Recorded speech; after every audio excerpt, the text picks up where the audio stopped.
Hi అండి, నేను మీ షాహిదక్కని. ఏంటనుకుంటున్నారు? ఆరికలు అంటారు వీటిని. ఆరికలతో దోశ, బోండా, ఇడ్లీ చేసుకోవచ్చు.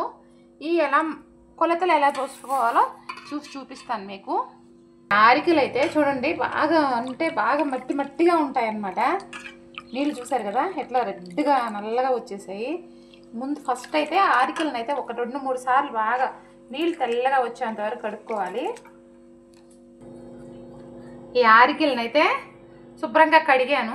ఇంకా కొంచెం ఉందన్నమాట. మనం మినపప్పు వేస్తాం కదా, అప్పుడు మళ్ళీ ఇంకొక 2 సార్లు కడగాలి.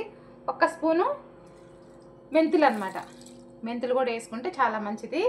అలాగే ఒక 1/2 కిలో ఆరికలు తీసుకున్నాను.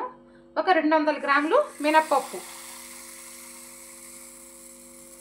మొత్తం శుభ్రంగా కడిగేసి నానబెట్టేసి, మనం దోసపిండి ఎలా గ్రైండ్ చేసుకుంటామో అలాగే చేసుకొని బోండా అయినా చేసుకోవచ్చు, ఇడ్లీ అయినా చేసుకోవచ్చు, దోశ అయినా చేసుకోవచ్చు, మీ ఇష్టం అన్నమాట.